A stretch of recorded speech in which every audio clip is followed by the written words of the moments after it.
Hello, everybody. Welcome to Rough Cuts. We have a different take on this one. You normally come to us for fun comedy stuff, and especially a lot of bad movies. Don't worry, this movie's bad, but also we're not going to be doing a lot of comedy about it because it ends up in some places where I don't feel that we would be comfortable making jokes about it. And with that in mind, I am also going to put a content warning here about abuse, specifically domestic emotional abuse.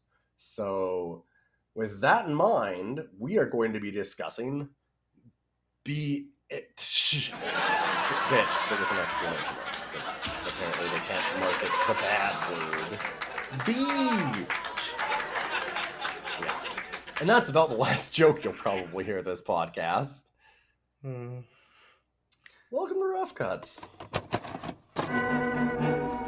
Dogs, they're coming. They're coming your way. They'll be here soon.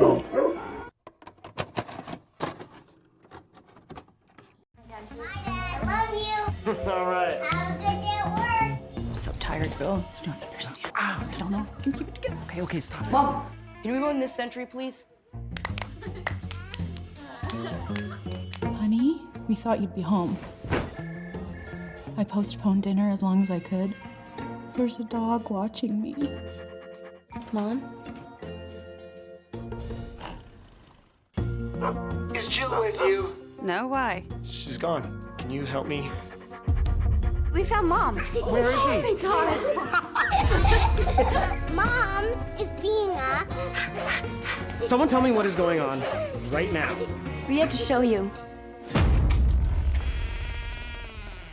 Jill?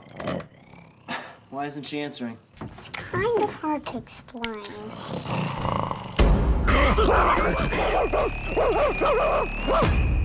Is there a medical term for this condition? Behaving like a dog.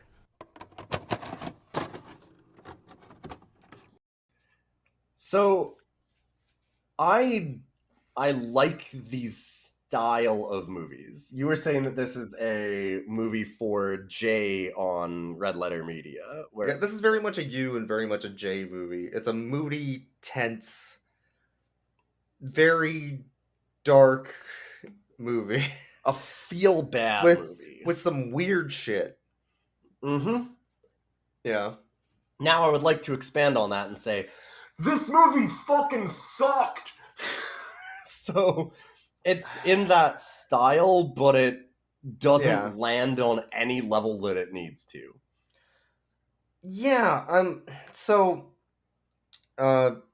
Beach is a film that covers some very, very heavy topics. Mm-hmm. And we don't usually watch movies like this because guess what? Dog movies don't usually fit that realm.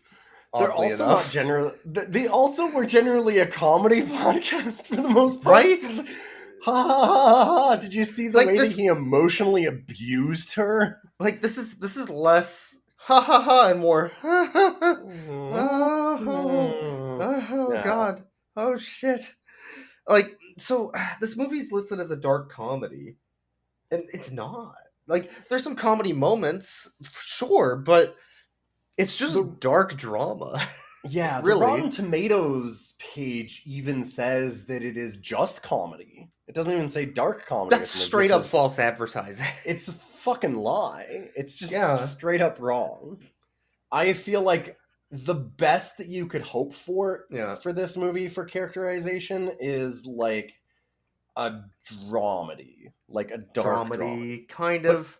Like the comedy is literally what 5 or 6 joke moments. It's very few, and it's usually like in a dark comedy, the comedy is there to first set up the dark shit, and then just punch you in the gut and be like, I wasn't Yes. expecting to laugh. What the fuck? Like it's supposed to be that roller coaster of up and down, so that you're not Yes. always down. Or the other way around, which is Yeah. I was talking to you before. I was like, well, have you watched like The Wolf of Wall Street? Because like how they fail in this movie, in a specific way. Like I always think of a really good example in Wolf of Wall Street, which is a pretty decent movie, a pretty good movie.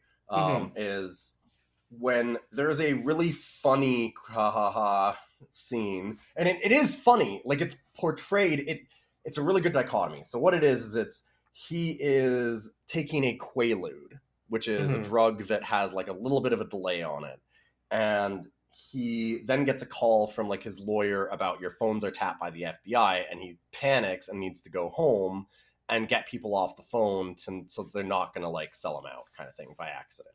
Yeah.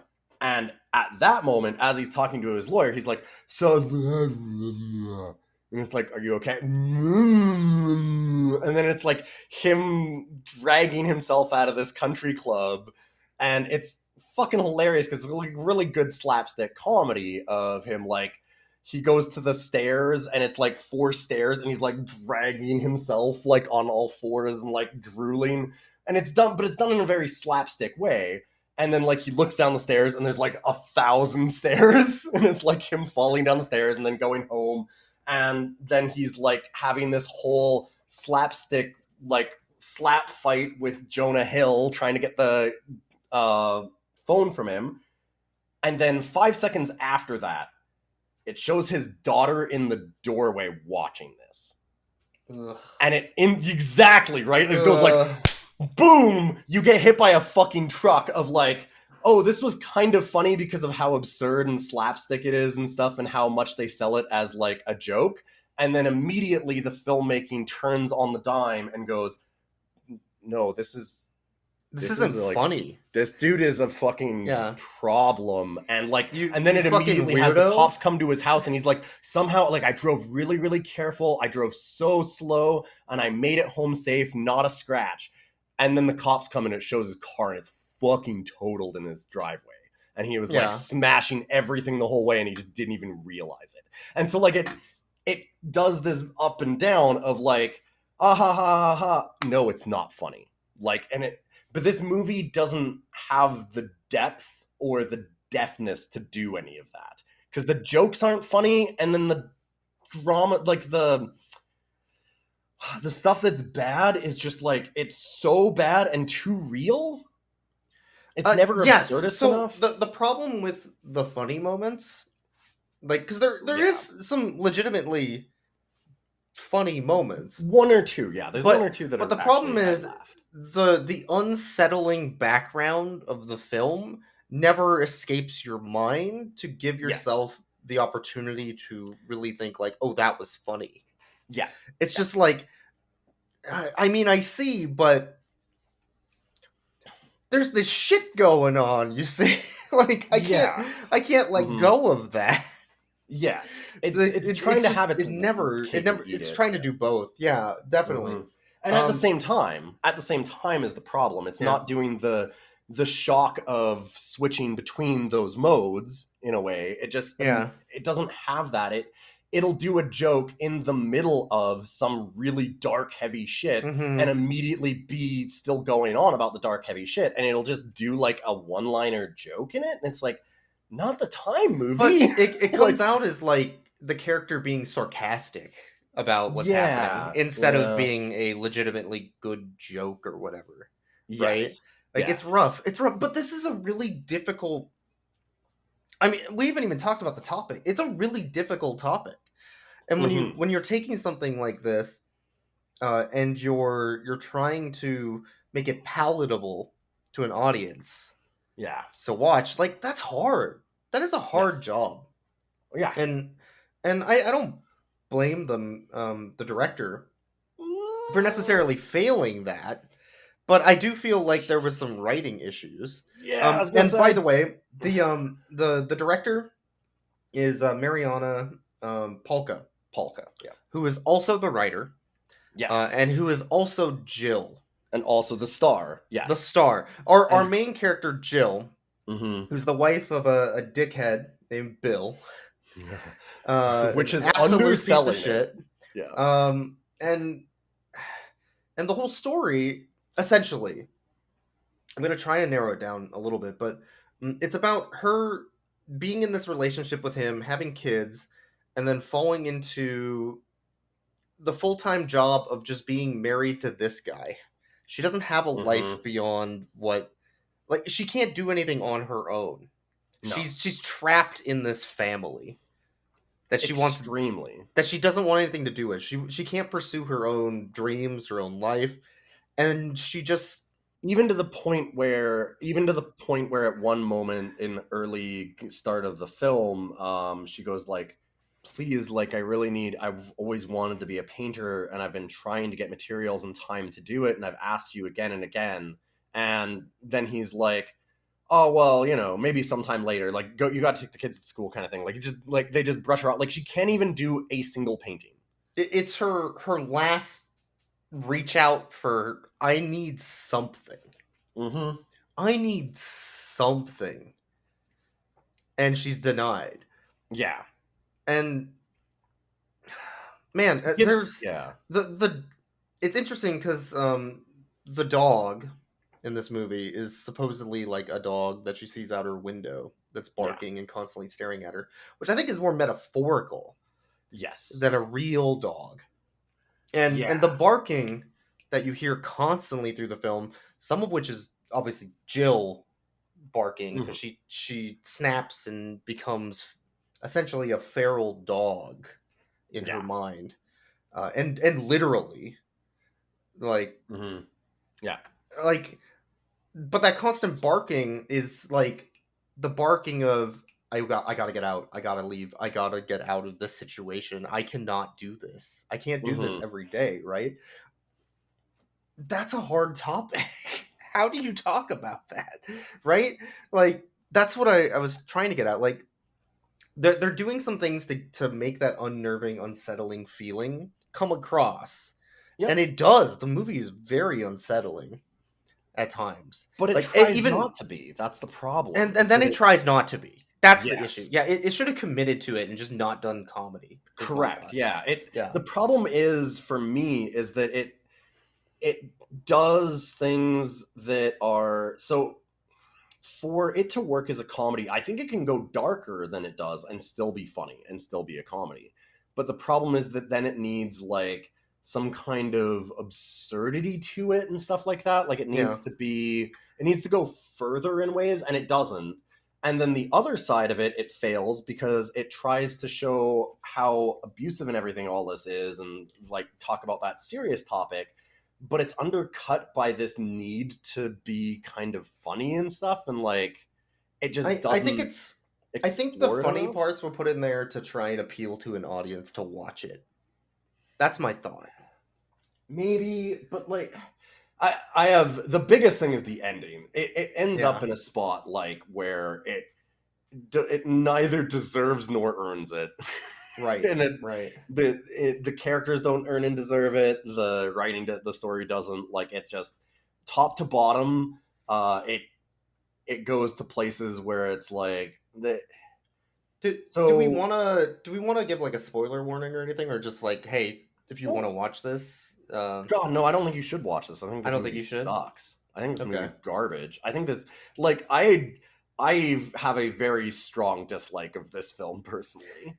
Well, I guess that my thing is, so you don't watch like a lot of really dark, hard to watch sometimes sort of stuff. I don't go out of my way to watch it, but if somebody recommends it or something, I'll be like, yeah, I'll watch that. Sure. But like I feel like that's something that I do go out of my way to watch, and I like those kinds of movies. And this movie is a failure on all levels for that kind of writing and that kind of movie, and the way that, and the reasons why I would watch it and why I like those films. I like movies that are hard to handle and hard to watch, because they deal with really serious, interesting topics in a very introspective way a lot of the time. And the problem with this movie is that it is trying to moralize, but then it loses it. It loses its own thread. So like the idea is that she's so emotionally abused that she retreats into a dog, to the point that like the beginning of the film, the opening of this film, is her hanging herself. Again, content warnings. Yeah, I mean, I'd hope that like we start out with that, and it's like it's extreme emotional abuse. We're gonna talk about it. But like it's, and everyone in her family ignoring it to the, it's which not actually even I thought was really good acknowledged until like 40, 50 minutes into the film. Yes, which I actually thought was a really good way to Yeah. drive it home, and that was really good. It's just the place that it ends up that sucks. Like the beginning of it, the setup and the premise of it is decent, and I like the actors, I like the cinematography. It's just that it doesn't end in a way that's at all satisfying for what it sets up, because like the amount of extreme emotional abuse that this woman has to endure to first start out hanging herself and then like end up as a dog. And when we say that, like she's covered in feces, she's screaming, like she's barking and naked snarling and like screaming and barking in her basement. She is not a human being anymore in any real way. Like in a lot of things, it's extreme, and they do a redemptive arc for the husband that put her into this with like almost no real justification at all. And it sucks. there doesn't need to be one at all for that character. I don't know why it's there, to be honest. But I did want to, let's talk a little bit more about the director / star. Yeah. So Mariana Polka makes a few indie films, an actress in like 30 some movies and short stories and whatever. Now I was reading online, and this kind of upset you too, that this is supposed to be a feminist drama, a feminist horror movie. So we couldn't figure out why, because the message is so muddled at the end. I know why. Because she makes movies based on a lot of those feminist themes. That's exactly what she does. She made a movie called Ned's, which is about a soft-spoken guy in, I think, the UK. But there's gang warfare going on, and he eventually gets taken over by the idea and becomes a violent person. So the story is essentially revolving around that violence is an infection that all men contract at some point, regardless of their intentions. Right? And then she made a second movie called Egg, which came out after Beach. And Egg is about a woman who doesn't want to have kids, gets pregnant, and decides that, she's going to just try and go on with her life with the kid to try and please her husband, who wants the kid, and then she decides not to keep it. So then he breaks up with her, essentially. Yeah. Like, it's this very... So she's an egg. The only reason she exists in this environment is to produce a child. Yeah, right? She's just a womb, yeah. So these are the types of topics she makes movies on. Right? So that's the intent. Did she reach the intent of her message? No. That a woman stuck in a family because that's what she's expected to do? Like, in the horror of that, when you're trying to be your own person? I don't think she did. No. I mean, so like here's the thing is you talked about this too in the movie, and you nailed it early on. So as a movie, the idea is it's also there's some intersectionality here in the theme of the movie, in that it is very strongly feminist, but it's also in a lot of ways like kind of anti-corporate, anti-capitalist, like anti like consumerist, mostly more anti-consumerist, I would say, because her husband is high-powered executive tech bro guy, and the idea is that his redemption by the end of the movie is that like that was making him the monster. He was disconnected from everybody because he was so into the company. But like that's the theme. Like I know you're shaking your head and like, and I don't think that's true, land. But that's the intent. That was the intent. But the thing is that they portray him as like, he even has a big moment where he has like a big speech to her parents about custody over her. And during that thing, he's like, oh yeah, like she always had to like help me remember people's names at parties and different things like that. And it's like, yeah, like he was an asshole even at work. And they don't display his work as demanding him to be in there, or that there's any like to nail this home, they have to show that he has extreme pressures on him to stay at work, and like extreme societal and work pressures that are making him do this kind of thing. And there's not.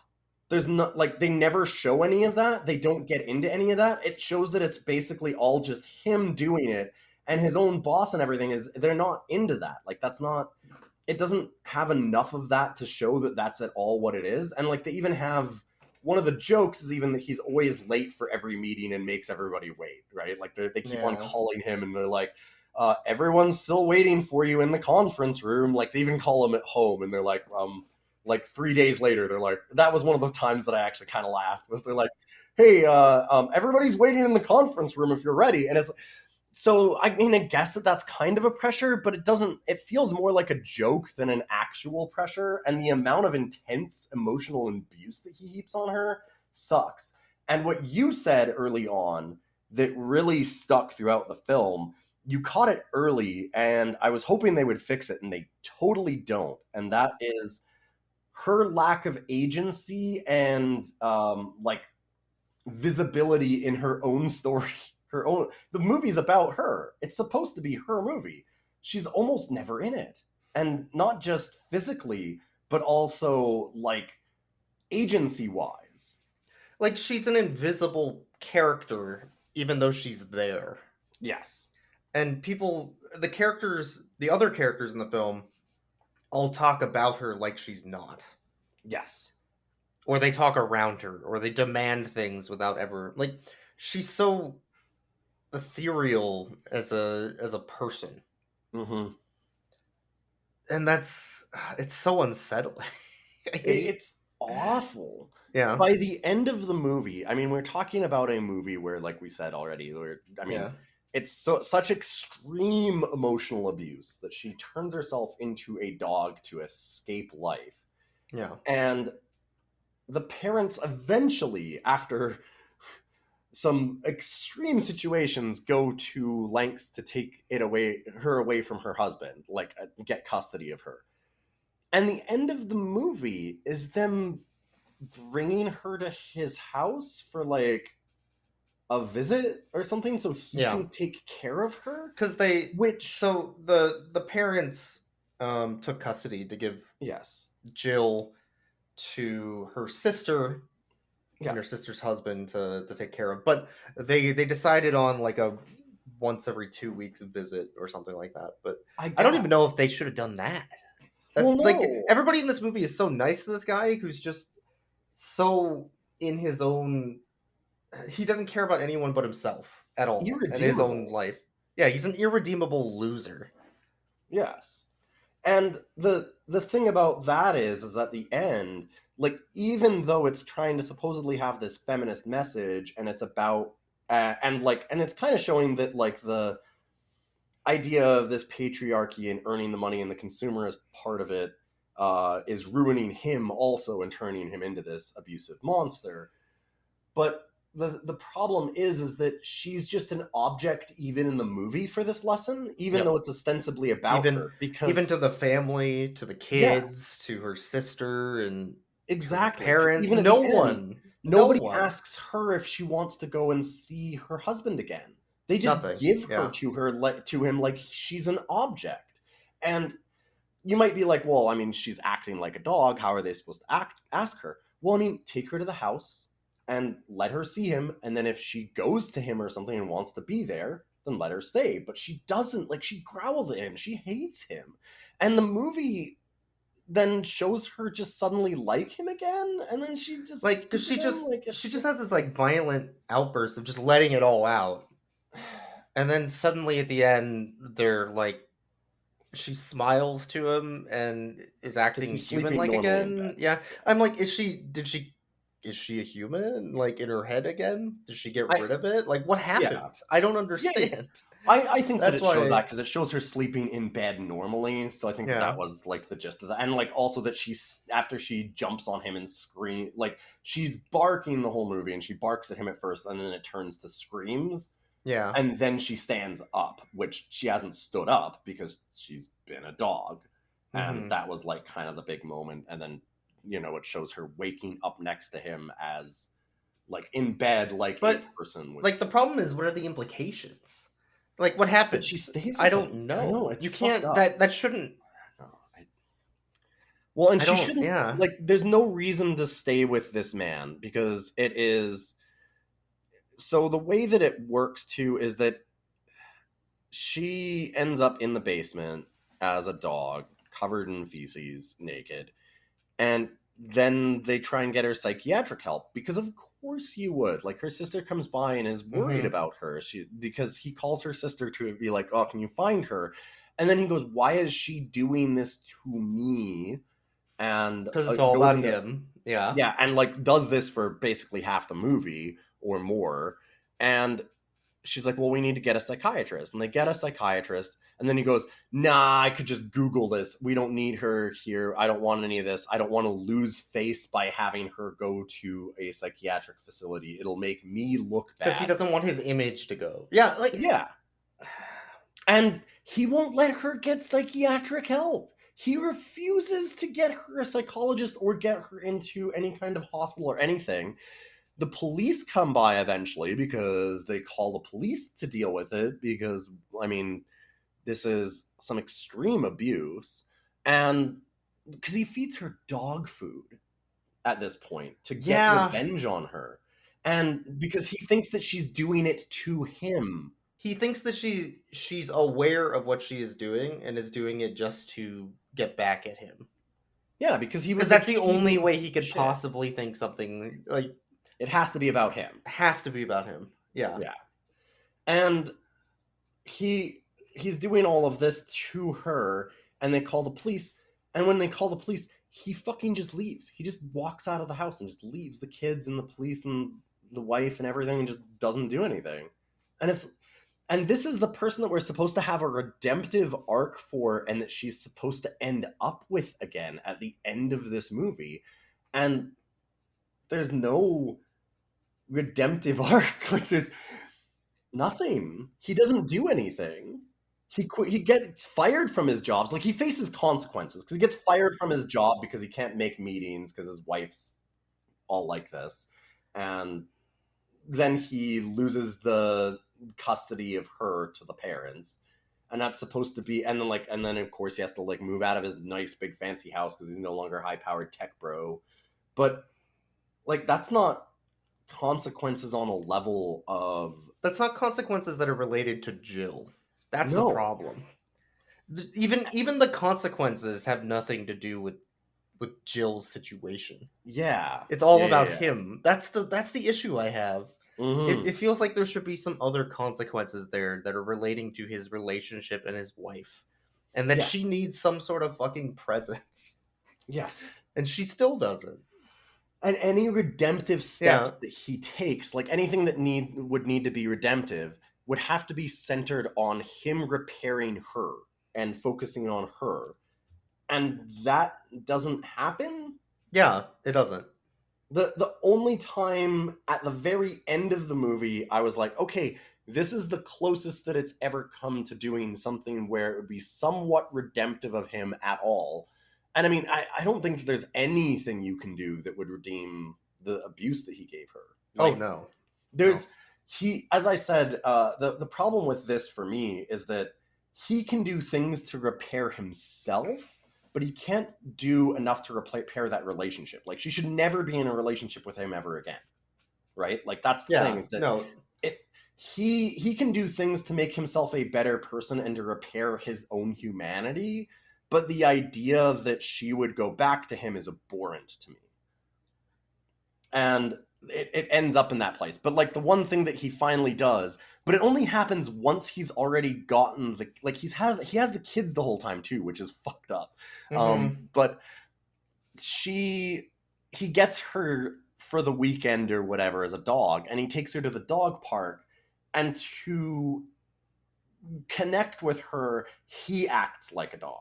And he goes down on all fours and like plays fetch and rolls around in the grass and does all these things, which that's like the one time where I'm like, that's what it needed an hour ago.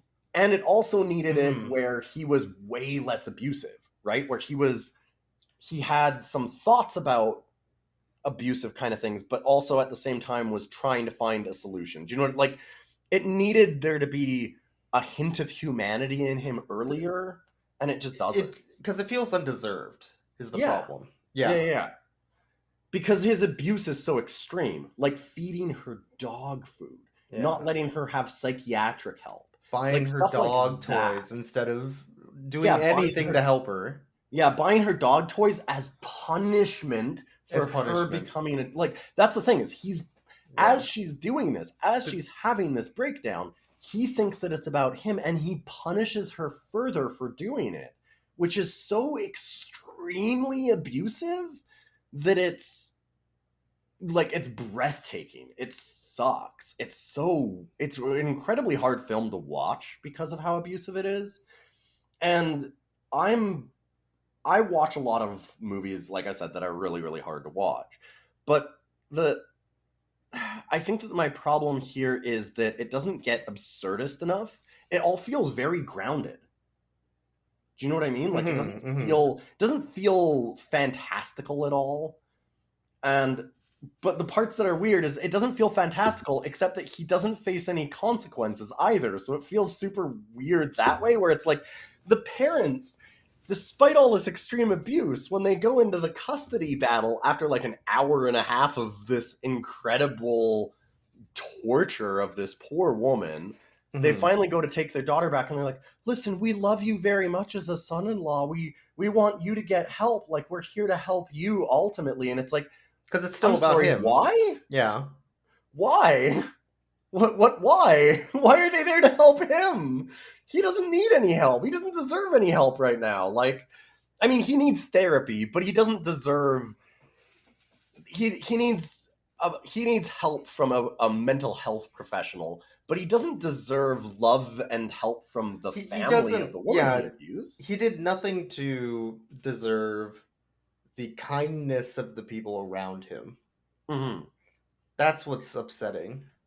Well, and I guess that the thing is that I'm fine with undeserved kindness, except that it comes at the cost of their daughter. Yeah. Because it takes so long, it like extremely long, for them to get to a point where, like, 20 minutes into the film, you and I were going like, so when are they taking this woman away from this guy and the kids? Because the kids are also suffering extreme abuse throughout this also, because he doesn't know anything about them. He doesn't know about his own children. No. And he doesn't know how to buy them food. Like, they have scenes where the kids are yelling about, like, Dad, like, we're starving. The kids are trying, like, the one son, they talk about how he's trying He's had a knife on a can. Yeah. Yeah. And it's a can of dog food because he's so hungry, because the dad doesn't know to buy them groceries, that he's trying to eat dog food. This child, this like 8-year-old, and they let him have the kids. They let him keep the kids and stuff. Like, this is the thing where it's just, it either needed to go far more fantastical and do things to an extreme that would be absolutely absurd and fully removed from reality so that it's basically all allegorical, or it needed to have more realistic consequences and actions from him and everyone around him. Because why on earth would the parents, like the grandparents of these kids, let them stay with this dad? Why would the cops let that happen? Like, why would the justice system and, like, the lawyers and stuff that they get involved to take custody of the mom? Like, nobody has, during the moments of this, anybody goes, hey, maybe we should look at the kids too, if he's done this to his wife. Yeah, and no one does any of that, and it's just there's some, like, it just fails on every level. There's some missed opportunities in the writing where they should have kept going. Yeah, it's such a great premise. The start of it and the premise of it has a really interesting idea of where it can go. I'm sorry, I'm dominating the conversation. There's like this inkling at the beginning where it's like, okay, yeah, I can see, like, you can see this going in a place where it's like, okay, it shows that this corporate culture and this toxicity that he has to just like get and consume everything and to be the number one person in his firm and have everything and stuff has made him this monster, and that he needs to redeem himself. And like there's an idea there that's interesting, and that also like she escapes the corporate life by they say this explicitly when the brother-in-law comes by, right? Where he's like this free loving hippie guy, and he You goes, just gotta like be free, man. You know, like yeah, she chose like the better life being a dog. Like dogs are kind of free. You just gotta give Yeah. up your stuff, man. But it kind of comes out of the blue because they didn't. it doesn't corporate feel eurned in No. there either. Like the idea is like, well, because she broke out of the cage that you set for her.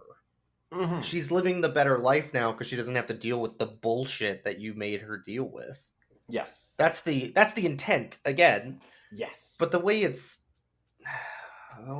done doesn't see Yes. that. That's the problem. It's frustrating. This movie It's has a lot of frustrating. I don't great think I hate it. intentions. I'm just frustrated. Yes, this movie has Yeah. a lot of great intentions, and the Yeah. cinematography and the acting are great. Like, Yeah, I great. love all the actors are fantastic, and like I love the performance. It's Yes. great. I've There never was- wanted to punch Dipper Pine so much. Exactly. Yeah. Like it's like, Like, this man is the biggest villain I have ever seen put to screen, basically, and I wanted him to It's- like have his eyes Yeah, gouged out. it's 20 minutes into this movie. Jason Ritter, the voice of Dipper Pines from Gravity Falls. Mhm. And Also, he's- the husband great. of Mariana Polka, actually. oh, okay, I didn't know that. That's yeah, cool. yeah, that's actually her real life husband. So they're doing husband and wife in the movie, and I was almost like, is she trying to tell him something? Yeah, with are this you? film? Is this a message? Like, like is this a threat? yeah, Jamie King is great. That's Beth, the Yep. sister. Mm-hmm. And she's fantastic. Eric Edelstein is the boss, and Yep. I actually thought the boss was very funny at times. Yes. But Yes. he's also just like, are you gonna do your job, or All of the corporate stuff is hilarious. because it's but- so like monotone and Yes, dead, and that's very And funny in a very like way. and that's right? where it gets absurd also, Yeah. right? Like that's where they actually do have a little bit of that absurdism. Like the Yeah. whole thing of when he gets the call and they're like, we're waiting for you in the conference still. Yeah. And then they Because he's everything like- about his job is just flatline. yeah. Even his job, where his whole life is his job. He even says Yeah. like, "If I don't have this job, what is my life?" That's a quote in the movie. Like The problem is his they whole only have his him job say- isn't even interesting. Yeah, the thing is they only have him say that. They don't actually they don't show his job ever being like impressing on like No. pressing on his time. It's in the background. It's a very very background thing. Like he doesn't there's probably 10 minutes or less in this 2-hour film of his job. It's because he doesn't even apply himself at his job. He just Exactly. he drifts through life wanting to be on top. Yes. He doesn't care about anyone or anything. That's the point. Sure. But And yeah, and his job, but his job also like they don't even his job doesn't even want like put that much pressure on him, because if they were putting a lot of pressure on him missing a meeting, the same meeting for Yeah. 4 days, which was actually really good absurdist comedy, that's what it Yeah. needed more of. There would have been a consequence, right? Like you'd have had something, but they don't. They don't show consequences for him until all of a sudden his boss is firing him, but it doesn't feel like it's weird because they do the like he's missed the same meeting for like 48 hours or it's more. sort of implied that he's above consequence because he Sure. has the same income as the 180 employees they just laid off, Yes. right? Yeah. So the intent is, well, I don't have consequences, I don't need to care, I don't give a shit about anyone or anything, not even But this then that company. undermines entirely the idea that his Yeah. job is what was making him this way, and that was And their that's, whole I point. think it's just because he's a other shitty than that. person. His job Yeah. wasn't doing it, but he was using that as an excuse for his shittiness. Sure, but the Yeah. problem is the movie doesn't view it that way. because the movie goes into the whole idea of it being this consumerist thing, and then also that he's got this big redemptive arc. And if it's just that he's this irredeemable piece of shit, then what they needed to do was just go all the way and basically make this like a revenge horror thing where she rips his fucking throat out at the end of the movie. At the end, when he hit his head on the counter in the bathroom, I thought that's what it was going to do. Yeah, I thought he was going to hit his head and die, and then that would be the end of the movie. Much more okay with that. Yeah, but it didn't. He was fine. No. There wasn't even blood. I was like, what the fuck? Yeah, I was confused. Anyway. Yeah. The message of the movie is muddled, to say the least. But there's some interesting things. Yeah. I would say one other thing I actually thought was interesting in this movie is I think the cinematography is really good. Yes. There's a lot of just really wide angle, slow panning shots of just very tense situations and rooms. Mhm. And every time when they're zoomed in on Jill, where she thinks she's a dog, it's just like the hills have eyes, just unsettling. It does a good job of being very disturbing and gross and dark and weird. And the sound, too. I have to point out the sound. Yeah. Every single scene in this movie that isn't The Office, basically. Yeah. Or when he's taking his kids to school. More his kids telling him where they go to school. And him panicking and... Because he doesn't even know where they go to school. Yeah. Giving them $100 for lunch, and then because he didn't even know how much food costs. Demanding his kindergarten teacher to like. He's like, "We'll just go and get food from the lunchroom," and it's like, "Fuck, it's kindergarten. What are you even?" Kindergarten. But like outside of that, every single scene has either Jill barking in the background or like this tapping. Scratching noises. There's just this underlying like, hey, by the way, Jill is still there. In case you forgot. She's still there. That shit is still happening. Yes. And that's just underlying the whole film. And that sound design, the idea to do that is so good. Mm-hmm. Yeah, I like some of the metaphors. Again, like the beginning of this movie had me in a lot of ways because the idea too, like with what you're saying, that like it's just under the surface, they do that both metaphorically and literally. Yeah. Right? Where she's in the basement. Yeah. And it's just kind of like this creeping dread. It's almost like a telltale heart thing, right? Of like, it's always this thumping in the basement of like the guilt of what you've done to your wife is there the whole time. They just don't pay it off. And they needed to pay it off. Same with like, I really like, I want to go back to The Chandelier, which is that they do a great job of underscoring how belittled and ignored she is in that. So she goes to hang herself at the beginning of the movie in a very intense scene. And she gets saved by the fact that not chandelier, light fixture. The light fixture falls off the ceiling. It falls off. It gets ripped out. And it falls to the ground. And it is on the floor. And nobody notices it for like an hour of this movie. And it's just in the background. Her husband comes home. She still has the belt around her neck. And he's just like, is that my belt? Takes it off and then just goes to bed. Yep. Doesn't even acknowledge. Exactly. And in the morning, the kids are all getting breakfast and telling her, we got to go to school. You got to take us. You got to do this. Got to do that.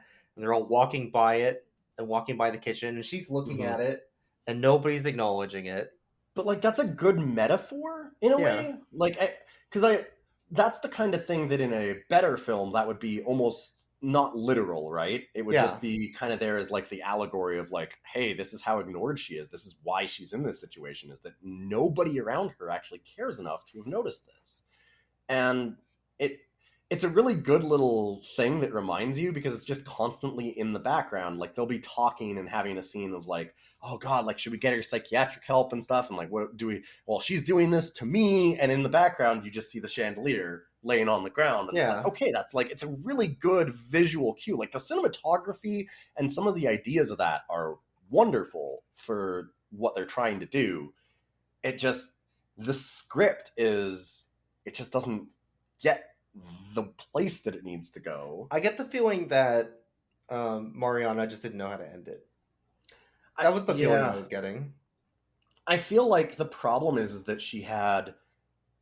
I like the idea of the intersectionality of, because I think that this is true in real life. The idea that the patriarchy and the consumerism and the stuff that goes along with it in our society is damaging, and not just to women, but also to men, because like it shows him become a better person and become a more happy person, and do you know what I mean? Like, he loses all of this pressure and societal pressure on him, and he does decide to have a stripped down life. And you can tell that he's happier. He loves his kids. He likes his wife. It's not earned, but it's there. And I like that idea and that intersectionality there. The problem is that she just doesn't have the deftness to weave both of those together. Like, it ends up where the first half of the movie is all just him abusing her in this kind of feminist allegory, and then it immediately like tries to shift into this thing about consumerism and stuff, but it doesn't go there, and then there's no time for his actual redemptive arc, and then so like it just misses on those levels. Like, it just doesn't have enough time and enough deftness to weave both of those together in the right way. Yeah. I think that's about all I wanted to say on the film itself. Yeah, to be honest. Normally we would rate the dog. This is inappropriate. Should we rate the dogs? No, we're not going to. This is a very inappropriate situation for that. I do want to say, would you recommend this film to anyone? No, absolutely not. That being said, I would recommend this film as not this film, but this filmmaker. I would like to see what Mariana Zapolka could do as, like, maybe not a writer, but as a director. Because I liked the cinematography and I liked the acting that she got out of the actors. Well, she did direct this one. So yeah, that's why I'm interested. That, I'm saying that I would like to see more films from her, and especially maybe one that she doesn't write, but that she does direct. Or that she's like a co-writer on. Because I think that the writing is where this movie falls apart, because I think the script and the plot just don't mesh. But the actual cinematography and the allegories and stuff in it and the acting that she gets from them as a director are really, really good.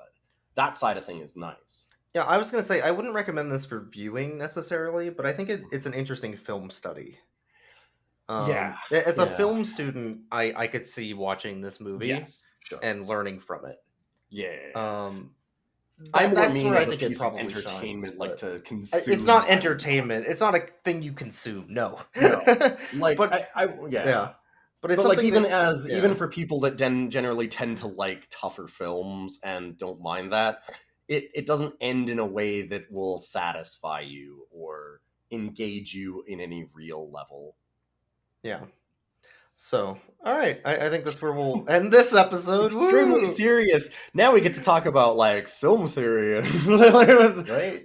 Now you can see that hopefully maybe we can have a fun one next time. But this is the interesting side of just doing film reviews, is that sometimes you get a movie that you have to talk about in a different way. I don't think this isn't what we came in expecting at all. No. The movie's called Bitch. Yes. And it has a poster with a woman that has, or it's a dog that has the eyes cut out of a magazine of a woman and a mouth. Yeah, and like the lips and stuff. Yeah, so and it's like, well, what does that even mean, right? Yeah, like, and the description online is very deceptive. As like a dark comedy. Yep. So I'm like, also, we kind of went in with different expectations, and we came out with I had seen a trailer for it, and it looked like it went further, and we talked about that too. About halfway through the film, you were like, because we discussed whether or not we actually wanted to do this for the podcast, because obviously this is kind of a right hand turn for what we normally do. And we were talking about, do we even want to keep going with this one? Because can we do a podcast episode on it? What do we want our podcast to be about?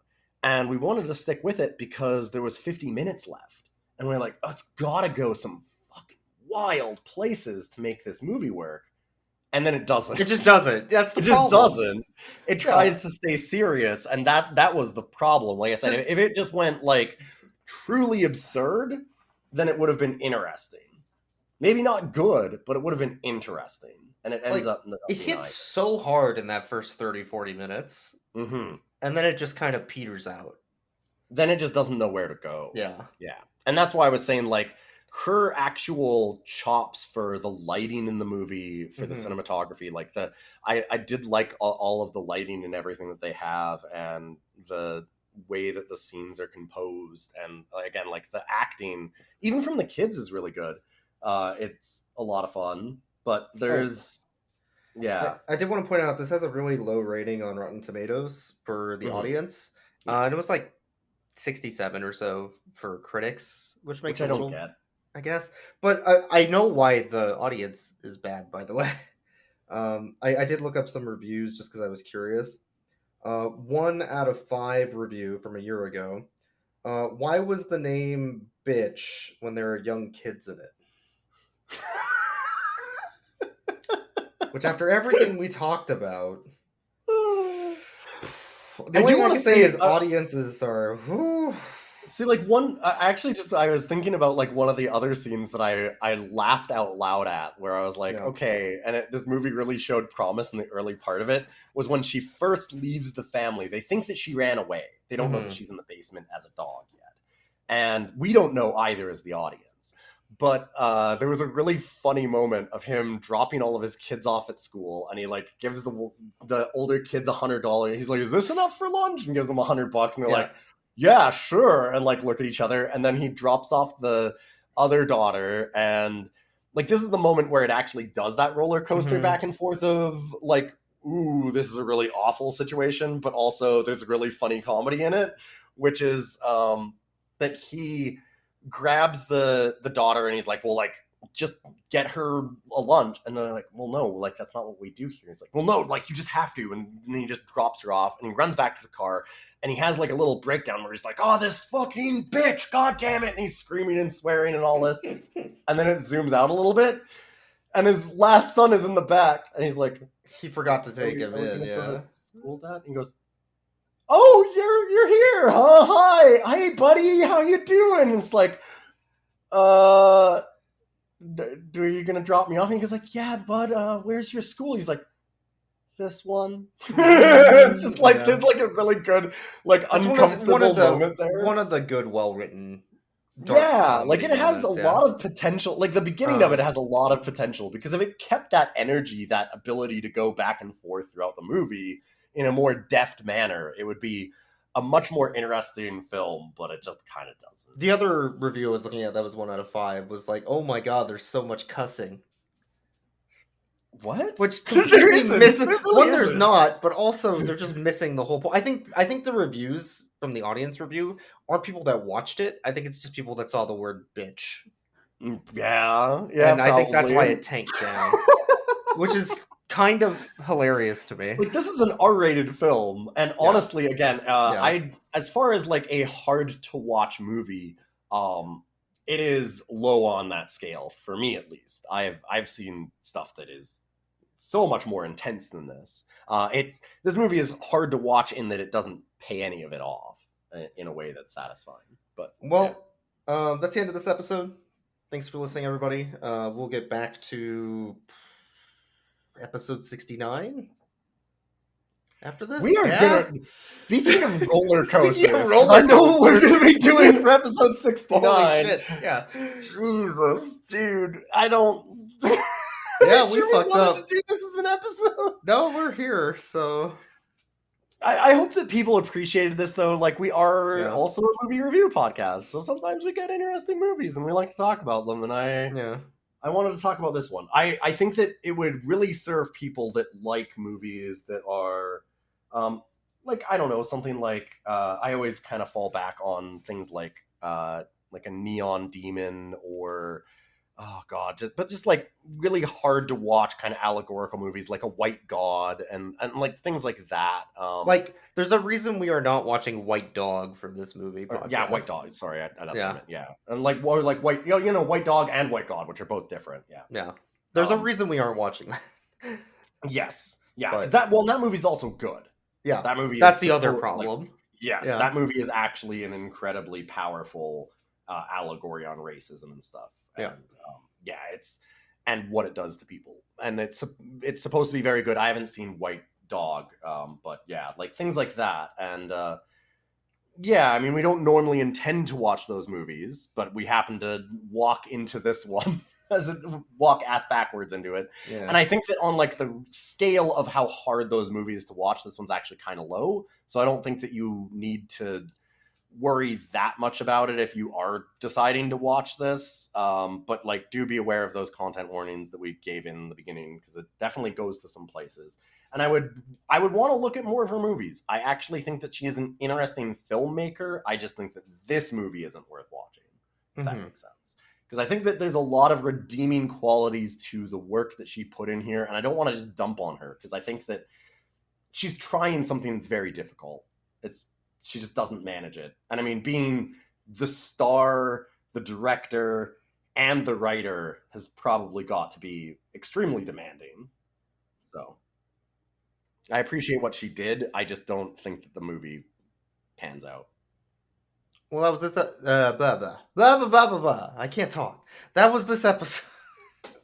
We're not keeping it. Join us for oh boy, join us for episode 69, which is going to be a very different feel than this one. I'm not going to spoil what movie it is, but we have something special planned. So I hope that you'll all enjoy episode 69 and have some fun. Yep. See you next time. See ya.